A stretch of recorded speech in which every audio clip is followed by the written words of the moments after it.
네, 안녕하세요. 네, 트럼프 정부에서 중국 북한 정책 총괄 브레인을 맡은 사람이 중국 공산당이 끝장날 때까지 갈 수밖에 없다. 그 같은 취지의 기고를 했습니다. 그 얘기를 좀 살펴보도록 하겠습니다. 아시다시피 이제 트럼프 2기의 대중 전략은 강력하고 프로페셔널한 브레인들에 의해서 기획 집행됩니다. 대중 강경파인 마르코 루비오 국무장관, 마이클 월츠 국가안보보좌관이 든든하게 버티고, 그 다음에 이제 최근 그 재무장관에 지명된 스콧 베센트, 이 사람은 이제 거의 중국을 사냥해야 된다, 뭐 이런 입장을 가진 사람이거든요. 중관세로. 그래서 뭐 이렇게 진영이 짜이는 건 알고 있었는데, 제가 이제 엊그저께 소개해드렸죠. 그런데 이제 모든 일이 그렇듯이 실제 전략을 기획하고 조율하는 것은 이런 큰 인물들이 아니라 실무총책입니다. 그래서 우리는 알렉스 웡 국가안보 수석 부보좌관에 주목해야 합니다. 백모센의 탈출은 그가 트럼프 1기 정부에서 국무부 동아태국 북한 담당 차관보 그리고 겸임해서 대북 특별 부대표를 지내면서 북한을 깊게 파고들었던 인물이다, 이렇게 소개를 드린 점이 있죠. 오늘은 그의 대중 전략에 대해서 말씀드리겠습니다.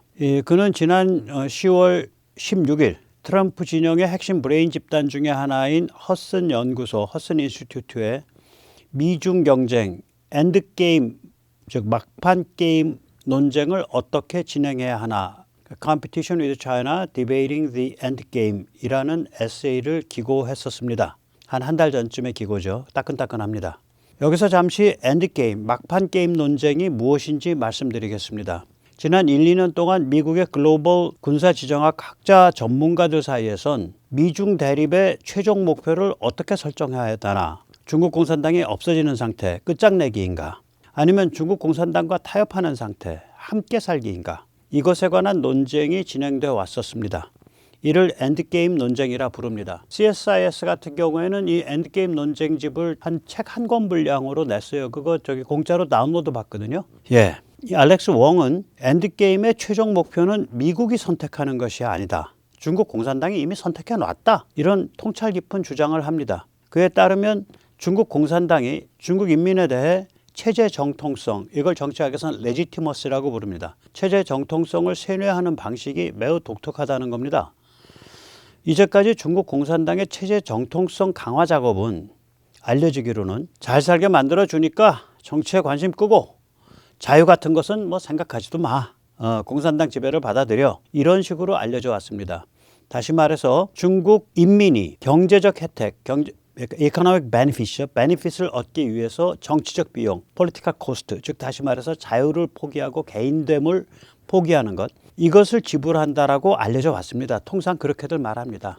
계속 잘 먹고 잘 살게 해주고 어제보다 오늘이 더 윤택하게 해주니까 공산당이 지배하던 뭐 자유가 없든 있든 뭐 개인됨이 있든 없든 뭐 별로 신경 안 쓰는 그런 상태로 말하자면 정통성을 나름 확보해 왔다, 레지티머시를. 그런데 이 알렉스 웡은 좀 다른 얘기를 하는 거예요. 중국 제국 부활, 중화 패권주의, 배타적인 중국 중화 민족주의, 이런 것이 공산당 체제 정통성의 핵심이라고 알렉스 웡은 주장을 합니다. 다시 말하자면 이런 식으로 중국인을 세뇌한다는 거죠. 미국 등 서방이 주도하는 자유 세계 질서, 리버럴 오더를 편취 악용하고 공격함으로써 우리 중국이 지배하는 세계 질서로 바꾸어야 한다, 이런 관념이 공산당 권력의 핵심이라는 거예요. 그게 기초라는 거예요. 즉 다시 말하자면 중국 제국 부활, 중화 패권주의가 체제 정통성의 핵심이다. 알렉스 웡은 그 주장을 합니다. 다시 말하자면 빌어먹을 외부 세계에 대한 정당한 복수와 설력과 공격을 위해 공산당이 지배해야 한다, 이런 관념 및 그를 구체화한 침략적 정책과 행태야말로 중국 공산당 체제 정통성의 기초라는 그런 통찰입니다. 여기서부터 그의 논지가 이제 전개됩니다. 그에 따르면 중국 공산당이 이 같은 관점을 가지고 있기 때문에 미국과 서방이 순수하게 방어적 의도로 조치를 취하더라도 중국 입장에서는 이를 체제 정통성을 위협하는 정책으로 받아들인다, 즉 체제 전복을 겨냥한 외압으로 받아들인다, 이런 결과가 된다는 것이 알렉스 웡의 주장입니다. 따라서 여기서 이제 상당히 살벌한 그 결론이 도출되거든요. 우리 미국의 최종 목표가 공산당 끝장내기인가, 공산당과 함께 살기인가를 가지고 고민할 필요가 없다라는 냉혹할 정도로 냉정한 결론에 도달하게 됩니다. 즉 다시 말하자면 미국과 서방으로서는 정당한 방어적 조치를 일관되게 취할 수밖에 없고, 이는 미국의 의도가 공산당 끝장내기인지 공산당과 함께 살기인지 상관없이 중국 공산당의 체제 정통성을 정면으로 위협하는 결과를 가지고 오기 때문에 중국과 결국 대판 겨룰 수밖에 없다. 이것이 알렉스 웡의 주장입니다. 이제 이 사정을 좀 더 자세히 오늘 그 사람이 쓴 글의 풀 텍스트를 제가 비교적 의역 없이 좀 차분하게 정리를 했어요. 그걸 제가 차분히 읽어드리겠습니다. 그 전에 먼저 세뇌 탈출 자율구독료 부탁 말씀 올립니다. 아시다시피 세뇌 탈출은 광고가 잘 붙지 않습니다. 붙더라도 천천히 붙는 경향이 있습니다. 도와주시면 보다 좋은 컨텐츠로 찾아뵙는데 커다란 힘이 되겠습니다. 감사합니다. 이제부터는 알렉스 웡의 기고문입니다. 몇 년 전까지만 해도 미국의 외교 전략 커뮤니티에선 중국과 경쟁해야 하나 아니면 교류해야 하나, 이에 관해서 열띤 논쟁이 있었습니다. 이 논쟁은 이제 가닥이 잡혔습니다. 이제는 중국과 경쟁해야 한다는 것으로 의견이 모아졌습니다. 이 경쟁이 적대적 경쟁이라는 점에 대해서도 합의가 이루어졌습니다. 대신 이제는 다음과 같은 문제가 대두됐습니다. 무엇을 위한 경쟁인가? 궁극적으로 중국과의 관계가 어떤 것이 되어야 하는가? 중국이 어떻게 바뀌어야 하는가? 이 경쟁의 막판 게임, 엔드게임의 최종 결과가 무엇인가? 무엇을 막판 목표로 정책을 수립해야 하는가? 이 경쟁에 있어 미국의 승리와 패배는 어떤 기준으로 판단할 수 있는가?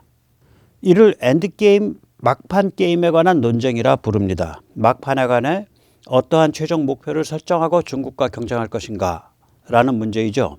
엔드게임에 관한 주장들은 표면적으로는 명백한 명제들처럼 보이지만 결코 단순하지도 또한 명확하지도 않습니다. 흔히 엔드게임에 관한 주장들을 대충 두 진영으로 분류할 수 있다고들 생각을 합니다. 한쪽 진영은 중국 공산당 체제를 끝장내고 보다 다원주의적 중국을 만들어야 한다는 관점이고, 다른 진영은 중국 공산당의 본성이 미국의 정책으로는 결코 바뀔 수 없긴 하지만 어떠한 행태든 밸런스와 대땅들을 이루어야 한다는 주장입니다. 그러나 이런 식의 이분법은 문제를 도식적으로 단순화한 것에 지나지 않습니다. 대중 전략에 관한 여러 주장들은 중국 공산당에 대해 끝장내기인가 함께 살기인가 두 관점이 미묘한 뉘앙스를 가지고 뒤섞여 있는 경우가 많습니다. 또한 완전히 반대되는 두 개의 전략적 관점으로부터 도출되는 정책 제안들이 실은 동일한 내용을 담고 있는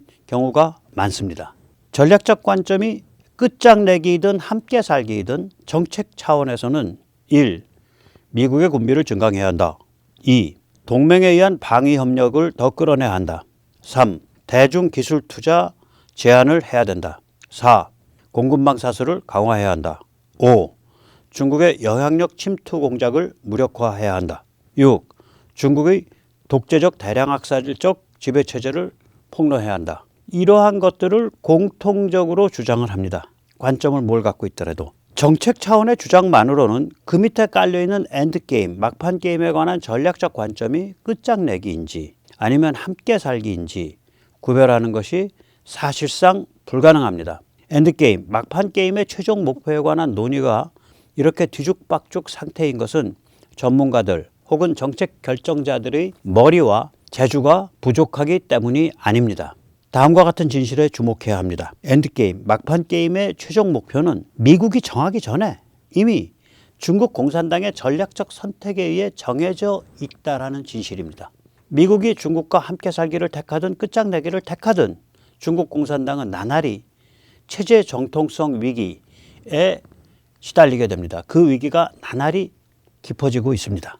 중국 공산당은 중국 인민을 다스리기 위한 궁극적 기반인 체제 정통성, domestic legitimacy의 힘을, 궁극적 힘을 세계에 대한 공격적 거대 전략, an aggressive international grand strategy로부터 끌어내고 있습니다.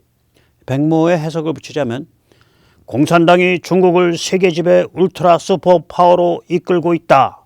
이 같은 관념으로 중국 인민을 세뇌함으로써 체제를 유지합니다.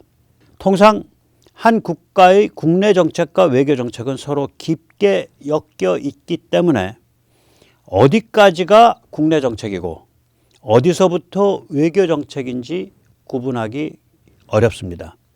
그럼에도 중국의 경우엔 체제 정통성을 확립해서 공산당 지배 권력을 영구화해야 한다라는 국내적 목표가 중국의 세계 전략 실현이라는 대외적 비전과 비정상적 수준으로 심도 깊게 의도적으로 본질적 차원에서 엮여 있습니다. 다시 말하자면 우리가 이때까지 통상적으로 생각해 왔듯이 중국이 고속 성장을 해서 어제보다 오늘의 삶이 좋아지고 오늘의 삶보다 내일의 삶이 풍요로워진다. 이런 경제적 혜택을 통해서 체제 정당성을 확보하는 것이 중국의 중요한 체제 정당성 확보 전략이라고 생각을 해왔는데 지금 알렉스 웡이 지적하는 거는 그건 그거고 그거만큼이나 혹은 그거보다 더 중요한 체제 정당성 그 확보 방법은 뭐냐면 중국 공산당이 사용하고 있는 방법은 그러니까 중화 민족주의, 굉장히 배타적인 중화 민족주의, 중국 제국 부활, 중화 패권주의 이런 것을 실현하기 위해서 공산당 지배가 필요하다라는 관념을 온 국민한테 세뇌해 온 거다. 바로 이것 때문에 굉장히 공격적이고 침략적인 대외 정책을 취할 수밖에 없다. 이것이 알렉스 웡의 주장의 핵심입니다.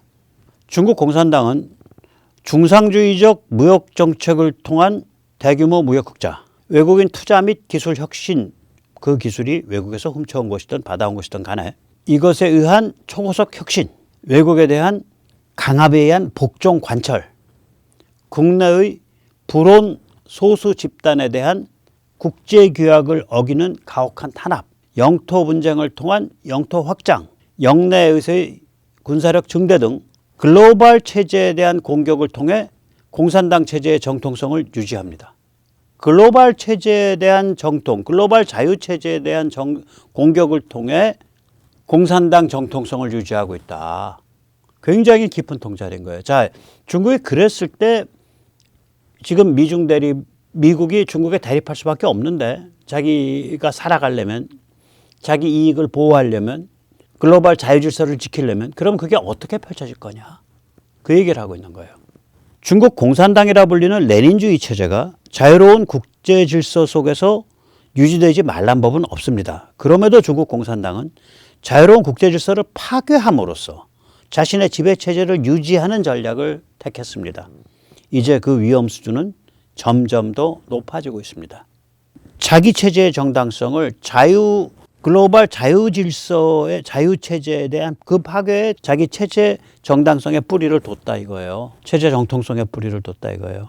이는 미국 및 우방으로서는 도저히 받아들일 수 없는 상황입니다. 자유라는 이념적 관점에서도 받아들일 수 없고 전형적인 현실주의 관점에서도 받아들일 수 없습니다. 이념적 가치지향적 관점을 가지는 사람이든 혹은 냉정한 현실주의 관점을 가지는 사람이든 글로벌 자유체제에 대한 중국 공산당의 파괴 및 불안정화 및 강압 등의 책동에 족쇄를 채우고 차단하는 정책을 펴야 한다는 결론에 도달하게 됐습니다. 딜 박사는 이 같은 일련의 정책을 중국 몰아내기, 익스트루전 전략이라 규정했습니다.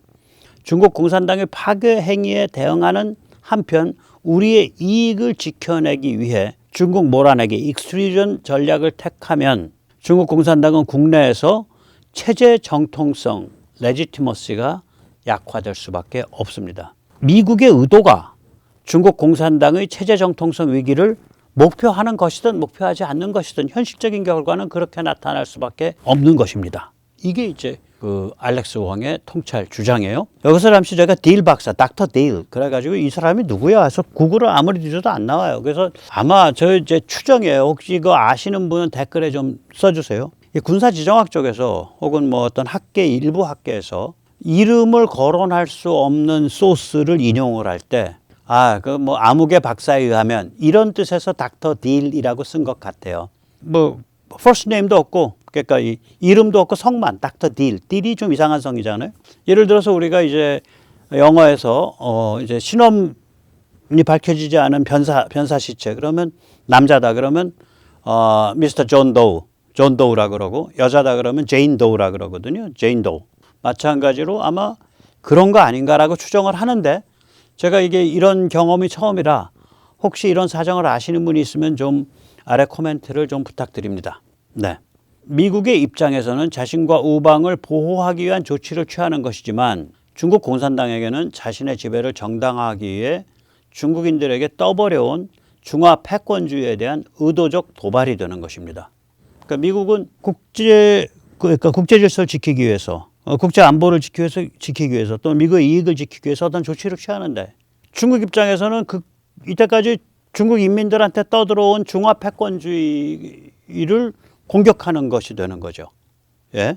미국의 입장에서는 국제 해양 법규를 관철시키고 침략행위 반대 규범을 옹호하고 인도태평양 지역에 대한 항행의 자유를 수호하고 동아시아에서 미군을 강화하여 대만 해협의 평화를 지키는 것이지만 중국 공산당에게는 날조된 역사적 근거와 산호초 위에 지은 군사기지에 바탕한 중국의 영토적 온전성에 대한 명백한 도전이 되는 거 아니겠냐. 또한 미국의 입장에서는 세계 무역 시스템의 호혜성을 복원하기 위한 조치이고 중국의 대대적인 지적 소유권 절도를 막기 위한 조치이고 미국과 우방을 위험에 빠뜨릴 수 있는 전략적 기술을 통제하기 위한 조치를 취한 것일 뿐이지만 중국 공산당에게는 우리 중국의 경제 성장을 가로막는 악랄한 조치입니다. 이렇게 경제 성장 요소를 박탈하는 것이고 중국 공산당의 지배 권력을 유지하기 위한 디지털 동물 농장을 강화할 수 있는 기술을 차단하는 것이 된다. 그렇지 않겠습니까?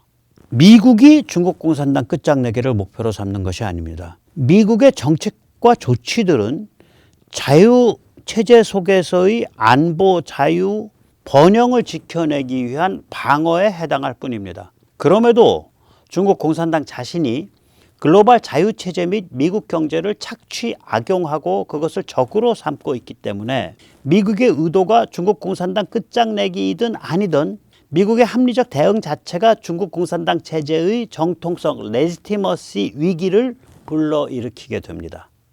우리는 이 같은 상황에 익숙해져야 합니다. 중국 공산당은 미국의 대응에 대해 극단적으로 강력하게 대응하는 한편 우리를 향해 중국 사회를 전복시키려 하고 있다라고 비난할 것입니다. 그럼에도 우리의 중국 몰아내기 익스트루전 정책을 멈춰서는 안 됩니다. 이는 중국이 미국 사회의 통합력을 의도적으로 약화시키려는 공작을 거리낌 없이 해왔다는 것에 대한 보복이 아닙니다. 또한 이는 미국과 맹방의 이익을 희생시켜 중국 공산당을 강화시켜서는 안 된다거나 혹은 중국의 일당국가 체제를 유지하는 데 순응해서는 안 된다는 당위 때문도 아닙니다. 경제, 안보, 국제정치 등 모든 영역에 걸쳐 중국 공산당의 정통성 위기를 심화한다는 것 자체가 미국의 대중 전략이 먹혀들고 있다는 징표요 증거이기 때문입니다. 이는 자업자득입니다. 중국 공산당이 자신의 정통성, 레지티머시의 근거를 미국의 약화에 두었기 때문에 벌어지고 있는 일입니다. 미국을 약화시키고 글로벌 자유체제를 약화시키는 것이 공산당의 사명이니까 당신들 중국 인민들은 우리 공산당 말을 따라주세요 라고 정통성을 그렇게 설정을 했기 때문에 그렇게 설정한 정통성에 의해서 계속해서 글로벌 자유체제에 대해서 도발하고 미국의 이익을 갉아먹는 짓을 하고 있기 때문에 미국이 이를 보호하고 옹호하기 위한 어떤 상식적인 조치를 취하더라도 중국 공산당의 입장에서는 이것이 체제 정통성에 대한 손상으로 다가올 수밖에 없다는 얘기예요. 물론 이 같은 대립 상황은 결코 아름답지도 즐겁지도 않습니다. 매우 위험한 상황입니다. 미국은 상당 수준의 긴장, 또 지구 이것저것에서의 불안정 심화 이런 것을 각오해야 합니다. 심지어 제2차 대전 이후 일어난 적 없는 대규모 군사 충돌도 각오해야 할지 모릅니다. 냉전이 아니라 제2차 대전을 비교 대상으로 삼아야 합니다. 앞으로 닥쳐올 위험은 냉전 때보다 더 살벌하기 때문입니다. 중국과의 대립을 소련과의 대립처럼 대규모 군사 충돌 없는 차가운 콜드 상태로 관리하는 것이야말로 우리가 감당해야 할 버거운 과제입니다. 냉전 때보다 훨씬 더 뜨겁다는 얘기예요. 온도가. 훨씬 더 폭발적이라는 얘기예요. 소련과의 냉전에서 사용했던 컨테인먼트 가두기 전략은 공산권 주변의 차단벽을 유지함으로써 소련 체제가 그 안에서 자체 모순에 짓눌린 결과 노골노골 뼈가 삭든지 혹은 스스로 붕괴하도록 만드는 그러한 전략이었습니다. 반면 중국 공산당이 우리에게 강요한 엔드게임은 완전히 다른 훨씬 더 어려운 과제입니다. 닥터 딜이 명확하게 정리한 미국 대중정책의 요체는 중국 공산당 체제의 내부 모순을 창출하고 강화해라, 이것입니다. 지금 무서운 얘기예요. 미국이 중국의 숨통을 조르고 바깥에서 경제적으로 숨통을 조르고 바깥에서 군사 압박을 가하고 동맹을 엮어가지고 중국을 밀어내기, 이게 익스트루전이라 그러는데 익스트루전이라는 단어도 이렇게 쓰이는 걸 제가 처음 봤어요. 원래 이제 익스트루전은 뭐를 익스트루전이라 그러냐면요, 압출입니다. 뒤에서 압력을 가해서 앞에 조그만 구멍으로 밀어내는 거. 예를 들어서 이제 그 알루미늄 프로파일 같은 거요. 그런 거는 이제 위에다 알루미늄 그 쪼가리 불어놓고 그거를 안에 그 나사 같은 게 돌아가요. 그러면 나사가 돌아가면서 무지막지한 압력을 가해서 앞에 있는 그 형상에 따라 가지고 그게 뭐 이제 뭐 어떤 창틀 같은 거다. 그럼 창틀 형상에 따라서 이게 길게 가래떡처럼 밀려 나가죠. 그런 거가 이제 압출이라 그러죠. 그러니까 가래떡 뽑기예요. 근데 우리는 그걸 앞에서 보는 관점에서 뽑아내기라고 보는데, 뽑는다고 보는데, 영어 단어나 이 라틴어 쪽에서는 뒤에서 압력을 가해서 밀어낸다, 몰아낸다로 보는 거예요. 그래서 단어가 익스트루드예요. 익스가 바깥을 향해서라는 뜻이잖아요. 그래서 저는 그냥 몰아내기라고 번역을 했어요. 이렇게 중국 몰아내기 전략을 취하면 공산당 체제에서 정통성 위기가 온다라는 거예요. 지금 레지티머시 위기가 온다.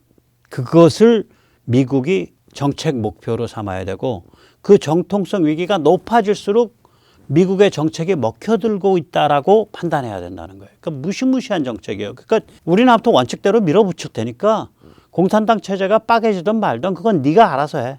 이런 얘기에 지금 이게 살벌합니다. 네. 중국 공산당은 글로벌 자유체제로부터의 금융 인풋과 테크놀로지 인풋과 강탈 훔치기에 깊게 의존하고 있는 상태입니다. 그럼에도 중국 공산당의 패권주의적 영토적 야망은 미국이 글로벌 차원에서 제공해온 안보 보장, 또 안보 약속, 또 규범 강제 집행을 직접적으로 무력화시키고 있는 상황입니다. 제가 말씀드렸죠. 개도 밥 주는 손은 안 본다. 중국이야말로 미국이 만들어 놓은 항행의 자유체제, 미국이 만들어 놓은 세계 시장 체제에서 가장 크게 덕을 본 나라 중에 하나다. 그런데 오히려 그것을 적으로 삼아서 공격을 하고 있으니 쟤들 미친 거 아니냐. 제가 그런 말씀 여러 번 드렸잖아요. 지금 그 얘기가 알렉스 웡도 똑같은 얘기를 하는 거예요. 예. 근데 그렇게 미쳐서 공격하는 게 아니라, 제가 몰랐던 건 그걸 미쳐서 공격하는 게 아니라 그걸 공격하는 것 자체를 중국 공산당이 공산당 체제의 정통성, 레지티머시를 세뇌하기 위한, 레지티머시를 위한 핵심 근거로 삼고 있다. 그게 이제 알렉스 웡의 빛나는 통찰입니다. 네. 이러한 상황이기 때문에 예전의 냉전처럼 주변부에서 대리전으로 힘을 겨룰 수 없습니다. 그러니까 예전에 소련과 냉전을 할 때는 미소 간에는 서로 담을 쌓고 따로 살고 있는 거예요. 근데 서로 힘을 겨뤄야겠어. 그러면 뭐 어떤 지역에서 하나 이렇게 작은 갈등을 해갖고 너 한번 해봐. 대리전, 프락시워죠. 이 미국 군사지정학자들은요, 이 냉전 시기에 3대 대리전을 6.25 월남전 앙골라 내전을 꼽습니다. 한국은 북한이 시작한 6.25 대리전을 한국인 자신의 전쟁으로 만들므로써 자유민주공화국을 확립한 거예요. 그때 그냥 룰루랄라 미국이 돈 주니까 우린 총 쏴, 이런 식의 태도였다면 지금의 한국은 없습니다.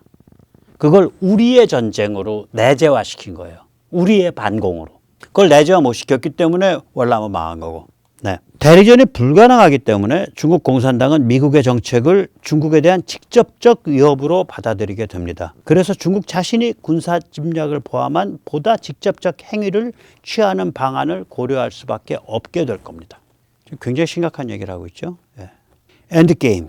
막판 게임은 체스에서 쓰는 용어입니다. 체스에서는 엔드게임의 양태가 초기 포진과 미들 게임, 중반 게임에 의해 결정된다라고 봅니다. 대중 정책에 관해 미국이 처해 있는 형세도 마찬가지입니다. 이 게임의 초기 포진은 50년 전 1970년대 초의 미중 화해, 키신저 닉슨의 미중 화해에서 시작됐습니다. 중국은 1970년대 초부터 초기 전략을 구사했습니다. 그리고 1980년대가 들어서자 그 이후에는 글로벌 자유체제를 활용해서 경제를 팽창시키는 미들게임 전략을 펼쳤습니다. 등소평 전략, 장점인 전략, 후진타오 전략. 그 결과물이 지금 우리가 당면하고 있는 글로벌 군사지정학 체스판이며 엔드게임 서막, 막판 게임 시작 포인트입니다. 지금의 판세가 미중 사이의 엔드게임, 막판 게임을 결정하는 변수들로 작동하고 있습니다. 결과가 확정되지 않은 사안은 이제 딱 하나밖에 없습니다. 미국과 중국 중 누가 이길 것인가? 이 문제만 아직 미정인 것입니다. 갈 때까지 간다, 승부날 때까지 간다 이 소리죠.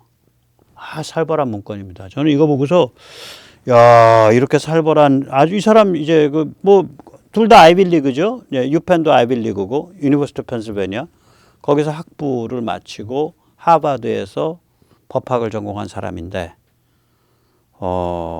이 사람 글을 보면서 야, 굉장히 브라이트한 사람이거든요. 잘 교육받고 세구나. 야, 참 세구나. 브레인을 굉장히 센 사람으로 뒀네. 이 사람이 말하자면 그러니까 중국 북한 전략 총책인 거예요. 최소한. 예, 중국 북한은 다 커버하는 거죠. 그 위치가 굉장히 중요한 위치입니다. 그 국가안보 부보좌관에는 국가안보 보좌관은 바깥으로 다니면서 좀 많이 떠들어야 되는 자리고 국가안보 부보좌관은 이제 안에 앉아가지고 전략을 짜고 조율을 하는 자리거든요. 근데 거기 수석까지 이름이 붙였으니까 앞으로 국가안보 부보좌관들이 두세 명 팀을 짜서 딱 그 운영된다는 그런 가능성도 있는 거죠. 예. 예. 아주 뭐 제대로 뭐 아주 그런 사람입니다. 예. 우리도 이제 마음 단단히 먹어야 합니다. 트럼프 2기의 대중 전략 컨셉은 이렇습니다. 중국 공산당이 무너지든 말든 그것은 중국 사정이다. 미국과 서방은 원칙대로 밀어붙여야 한다. 그런데 밀어붙이다 보면 10중 8구 공산당이 무너질 것 같다. 게다가 일기 때와 달리 유럽과 일본이 반중 단일 대오로 엮이는 작업이 지난 4년 동안 진행되어 왔습니다.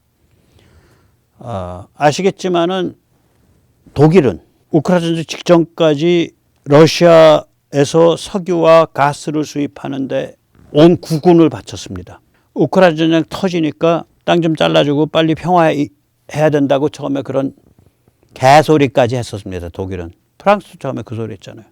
근데 지금 유럽이 다 말하자면 러시아의 배후에 중국이 있는 걸 보고 넌더리를 내면서 이제 중국까지도 이제 그 반중으로 돌았거든요. 그래서 맨날 나오는 소리가 유럽의 안보와 동아시아 안보가 엮여 있다 그 소리예요. 나토에서 맨날 나오는 소리가.